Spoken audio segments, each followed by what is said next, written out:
Good afternoon. Welcome to the third in a series of 3 podcasts hosted by Parker Bridge, which is now an Anchor company. The title of this podcast is going to be called A New Dawn, where hopefully we're going to get some positivity and thoughts about when we finally come out of this crisis, you know, how companies are going to readjust and reset and cope with the economy and what they think it's going to be like. I'm joined by 2 very senior professionals that I've known for quite a long time in Thailand. I've got Justin Wright from Beehive and Noel Charbonneau from Discover. And guys, if you'd like to sort of introduce yourselves, Justin first, tell us a little bit about yourself and your company.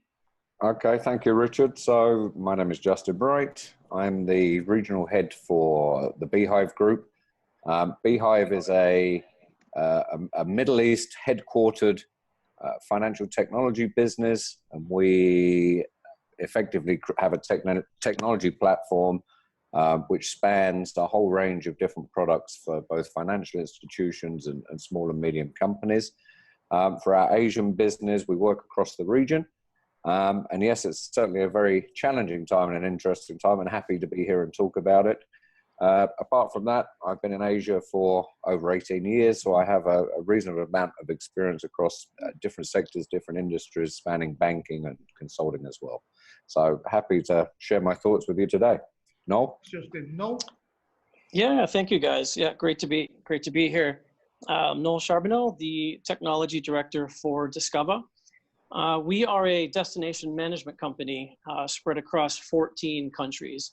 So really what that means is that we are focused in delivering activities, tours, transportation, travel, tourism and travel across 14 destinations. And that consists of 11 countries across Asia and 3 additional countries in the Central Americas. So we are a B2B company. So we basically sit between suppliers and agents that sell our product on our behalf. We do have some B2C as well, e-commerce products direct to the traveler themselves, but predominantly we are a B2B company. As for myself, I've been in Thailand now for about 13 to 14 years, from America originally. And my relationship with Parker Bridge actually goes back to about 2014, I believe. Yep. And so we've been using you guys for quite a long time, at least in terms of my staffing needs, and it's been great since we've started. Thank you very much. Nice for you to say, Noel. So let's kick off and go on to the sort of the first topic. And obviously you both come from different types of industry. One is travel and tourism, and one is fintech. So I would imagine they've both been hit in different ways. And the first topic really is part of global businesses. How have the external or global factors impacted your business here in Thailand? And if we start with you, Justin, on that.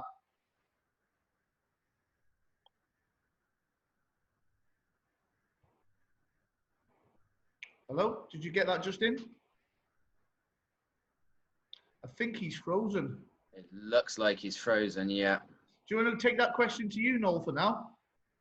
Sure, absolutely. So, of course, being in the travel industry, it's absolutely, it's devastating. It's quite devastating with what we've been going through.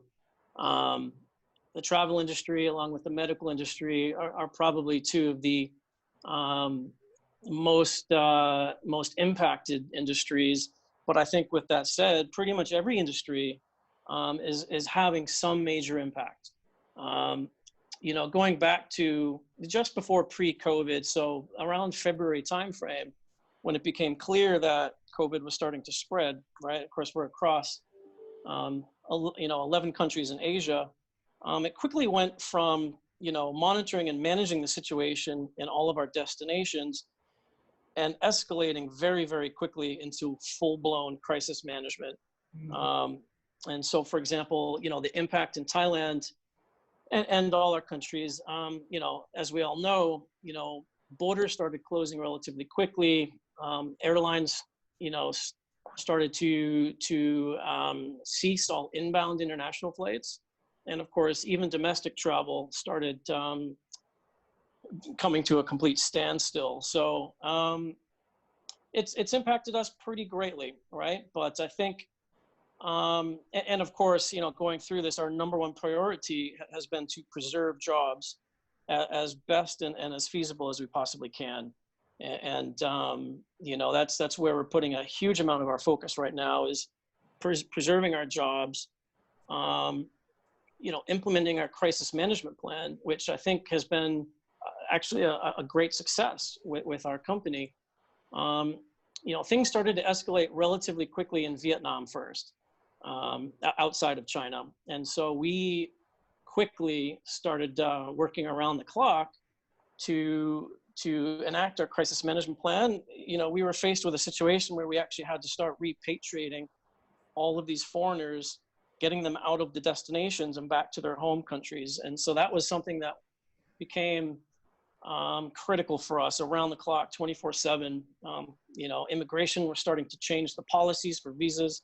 So it was something that we had to really get right. We didn't have an opportunity to feel our way through it. So we really had to do a stellar job with that. And we did. We our experience is that we're coming out extremely strong in terms of this type of management, or crisis management. And Thailand was no different. So we've had the same issue in Thailand, Phuket being one of our major destinations for all of Discover. We had thousands of travelers in destinations. So we had to, work quickly and efficiently, and, health and safety was first and foremost with that. So that was something that we had to do relatively well and quickly. Okay, thank you for that. No, I think we lost you, Justin, for a little bit. But You did. I apologize. Sorry. Yes, so the same question to you really is, with it working for a global company, how have the sort of the global factors or the external factors affected your company here in Thailand? Well, I think we've probably been a little bit more fortunate, because as a business, both from the Middle Eastern perspective and also the Asia perspective, we're very much digitally native. So we're a born on the cloud organization, and a lot of the ways that we work and a lot of our product capability is very much geared towards a remote working environment, even down to remote setups for some of our products to the customers themselves. So I think in that sense, we were a little bit more fortunate. We have the bulk of our development team here. As you know, we've sourced many of those through Parker Bridge as well. So for us to adapt relatively quickly to some of the standards that have been set in terms of hygiene and sanitization, for example, people working from home, people having the equipment and the resources to be able to work from home, we've been able to move very quickly to be able to do that. So I think we're fortunate in that sense. I think probably one of the biggest areas of change really is in terms of communication. And that communication is very much at the start of this process was an internal process in terms of how we manage our employees, how we manage our employees' welfare and health. And that's not just their physical health, but also their mental health under these types of changes. But then, of course, very quickly maintaining a very open communication with our customers in the marketplace to ensure that we still have a presence, but also to understand and a bit of a litmus test in terms of what people are thinking, how people are adapting, trying to understand the timing, the nature, and some of the stresses and challenges that our customers are going through as well. So I think those were the two key things. Some of the things we've had to adapt in terms of reviewing our operations, of course, is business continuity. And I think everybody's been through that exercise as well. But when you look at the business continuity, it's how do you dovetail that or plan that ahead, even at the very beginning stages, into a business sustainability model, and trying to marry the two and understand what changes need to be made through there. So I think for us, we've been probably spared a little bit some of the challenges other people have faced. I think there are some key positives, certainly in our business sector, coming from this. And this is something that's going to be replicated across all industry and all different sectors as a whole, is obviously a shift towards digital. We've seen a very significant acceleration of the digital evolution because people have had no choice. And we've already mentioned things like working from home.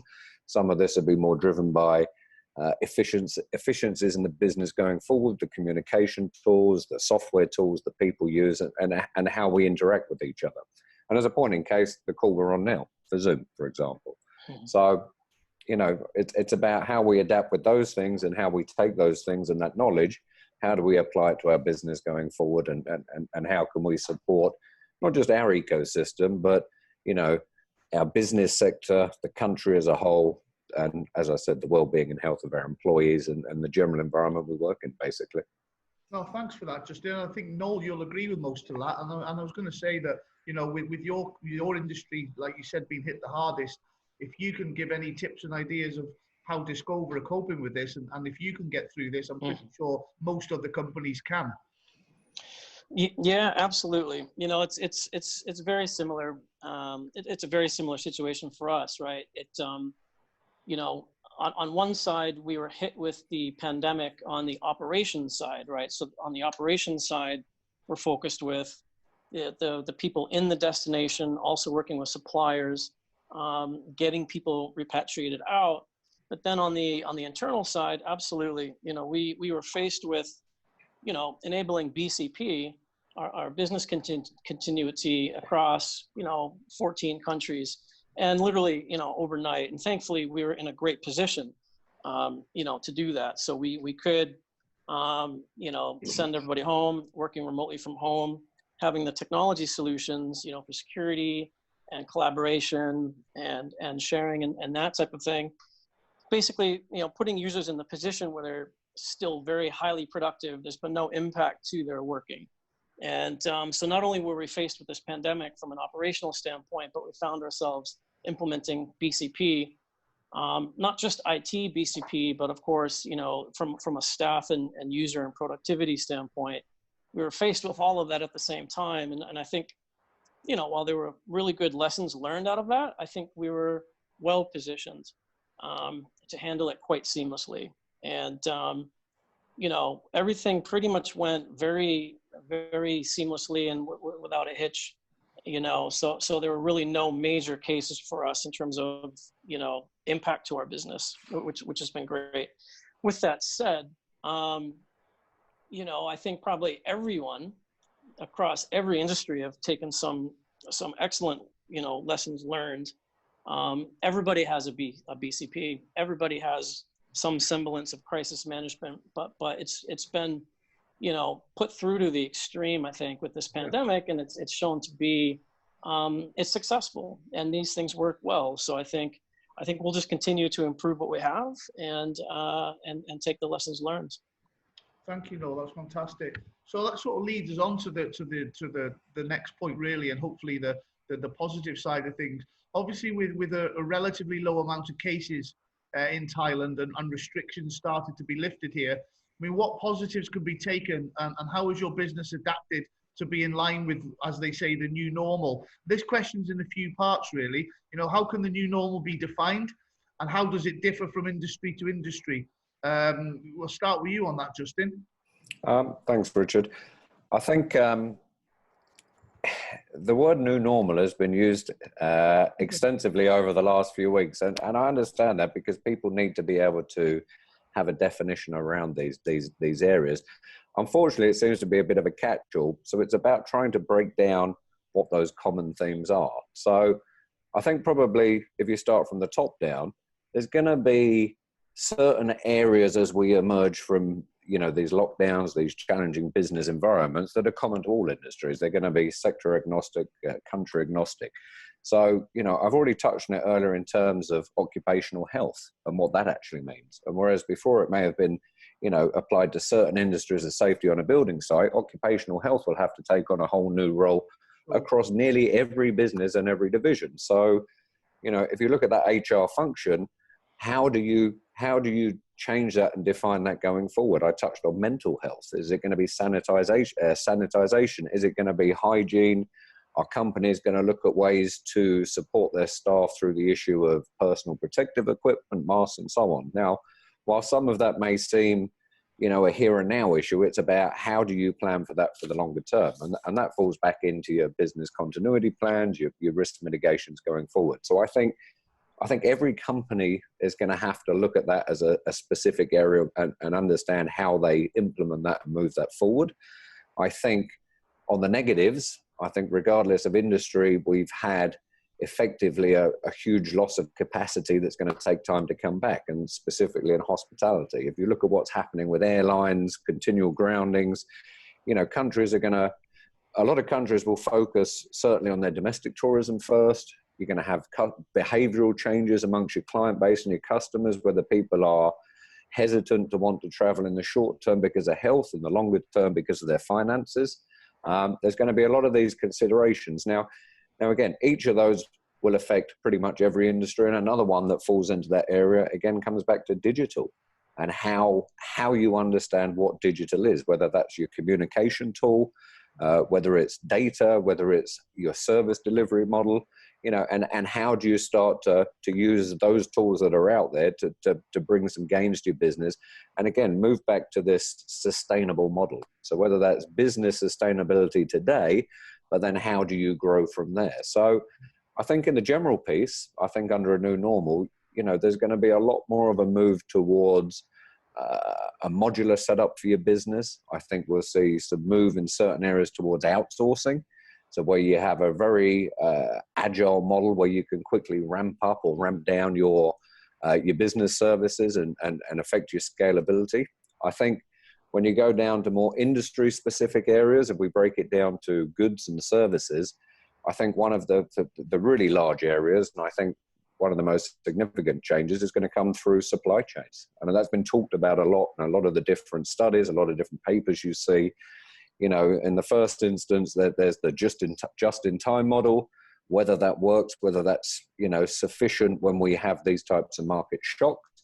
You know, whether there's an argument over nearshoring, onshoring, how you diversify that risk of your supply chain. If you then dive a little deeper into this, it's about managing those supply chains. What are the tools to do it? How do you manage your payments and your payment processing around that? So I think, you know, as I said, I think you've got to come at it from a higher level perspective and say, which elements of a new normal are common to all of us, regardless of our industry and where we're based and how we operate. And from there, I did say I'd have the nephew and the wife walking past. And from there, again, breaking it down to your specific area of focus, your specific business, and whether that's departmental, whether it's your customer communication and how you face your customers, that behavioral model, and you can keep delving deeper each time. So I think, you know, the other consideration when we discuss this, you know, it has been a very challenging time for many people, and depending on your age and your experience in the different countries you've been in, may have not seen this type of shock or this type of business environment.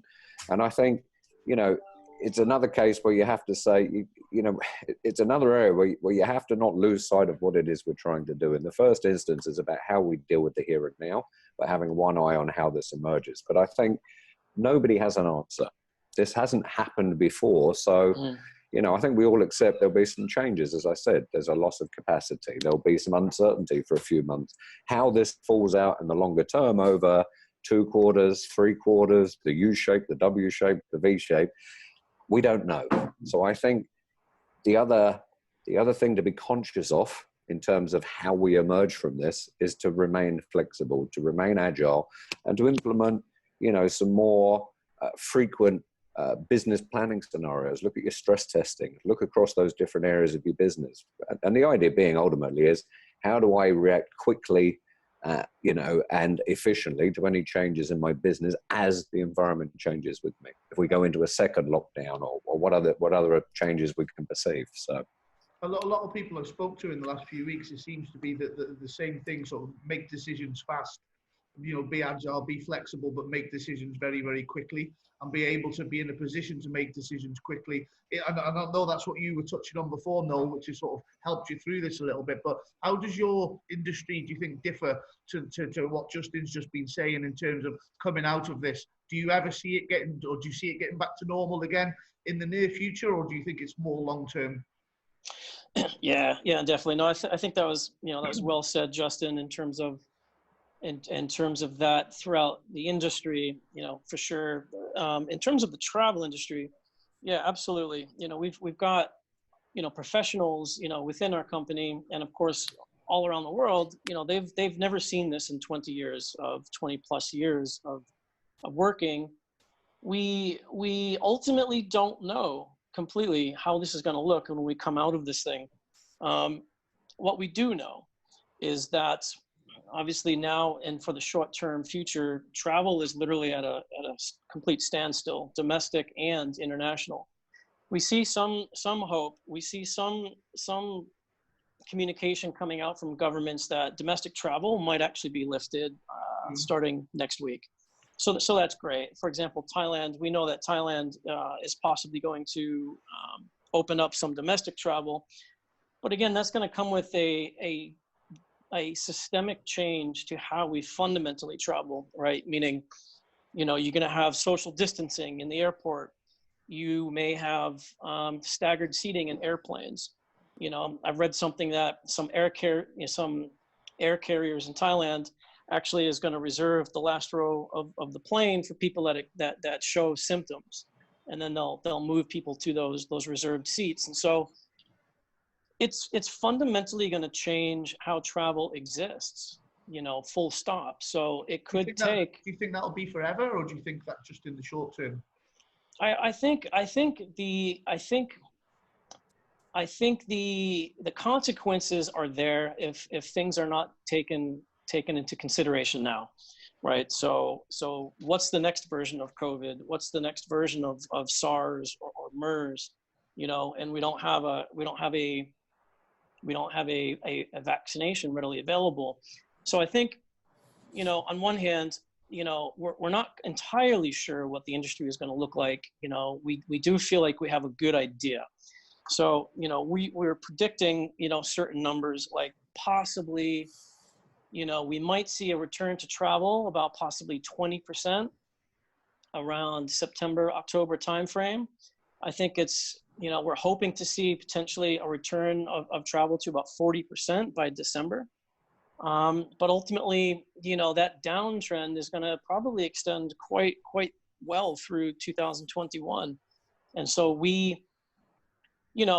while that might sound bad, actually, there's a whole raft of I don't want to say benefits, but we have the chance at the moment to really take a look at, our current business models. We can take a look at our structure. We can take a look at all of our processes. We really have the time to truly re-engineer this stuff, right? So we have a rare, somewhat of an unwanted, well, it is unwanted, but we have a very rare chance where business is kind of halted.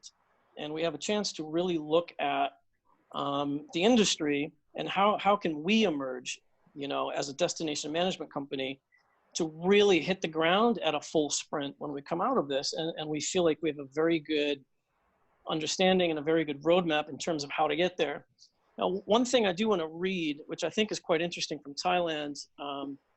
So the government public relations department has put out a press release on April 20.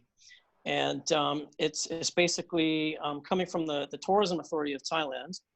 And they put out a press release that basically says, in an effort to mitigate the impacts of COVID-19 crisis and accelerate recovery in the travel and tourism sector, the Tourism Authority of Thailand, in collaboration with the public and private sector partners, is introducing an Amazing Thailand Safety and Health Administration certification. So that's great news, right? That's fantastic news. And we definitely feel like every country, every government is going to come out with something like this. And us as a destination management company, we are very well positioned to not only support that, but actually to expand it and actually deliver a great success story, not only across Thailand, but across all of our countries. And that's really due to two very core, sort of DNA pillars that our company really focuses into, right? One is health and safety. So we have a very strong health and safety department in which we routinely audit all of our suppliers. Mm-hmm. So hotels, tour operators, transportation operators, any type of travel or event operator, we routinely audit them, for health and safety. And that's something that we can take on board and actually extend it and improve it and really shine with the suppliers to really, help Thailand turn that corner. Let's make travel safe again, right? That's going to be our key message is, we are experts in this space, and we can help make travel safe and fun and give a very comfortable environment for travelers to reintroduce themselves into travel, right? There might be, rightfully so, people might be concerned about travel and are those people sick? You know, am I going to get sick? So that's something we can really excel there, I think, and 100% in Thailand. So that would be a great thing for us to do with TAT. The other thing that we do really well is responsible travel. So we spend a lot of time across all of our countries and putting a lot of time and effort into responsible travel. And it's something that we hold near and dear to our heart, right? We really focus on environmental, social, economic issues across responsible travel. And so this is another thing that we spend a lot of time on, but we've already got the framework and the staff and the teamwork in our company to really deliver strongly on this. And while, of course, the pandemic is terrible, it's not something that anybody wants to see. I think we're in a particularly strong position to really help Thailand, working very closely with suppliers to really get ourselves out of this and make sure that, make sure that people are comfortable and we have the health and safety fully in place when we come back to market. I think that's some great advice, Noel. It sounds like you're really geared up, like you say, to hit the ground running when you come out of this. And I think what we're doing as a company is very similar, where we're talking to clients, talking to candidates, making sure that we're adding value and giving something back to the community rather than just, selling now, so that when it does kick off again, we're in a good position. Just sort of final word to you, Justin, on this. Obviously, you're on the sort of the finance and investment side. And you obviously use a lending platform for your business. How is the market in terms of people investing or people lending or money moving around? Are people cautious at the moment? Naturally so, and I think as much as anything, it's such a fast-moving environment, and so people, of course, at the beginning of this are thinking, how does this impact me? Does it affect my finances? Does it affect my salaries, my jobs, and so on from a purely consumer perspective? But I think, again, trying to take it, outside of my industry specific focus, and Noel, you've just touched on it there, a lot of this just comes back down to behavior. So whether it's us as responsible business owner and our communication, that behavioral model is changing. So if you look at financial technology and some of the partnerships and the tenders that we've worked on in Vietnam and here and across the region, one of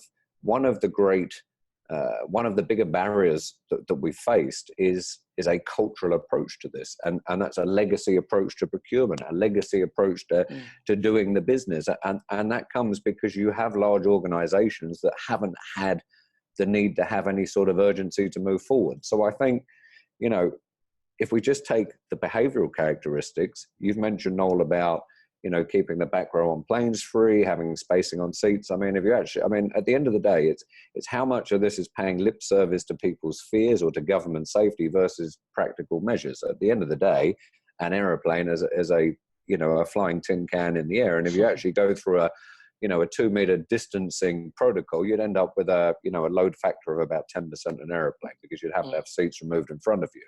Now, it's a case of coming back to that same thing: is what is the customer's expectations? What is it you're trying to deliver? How do you satisfy their fears and their well-being?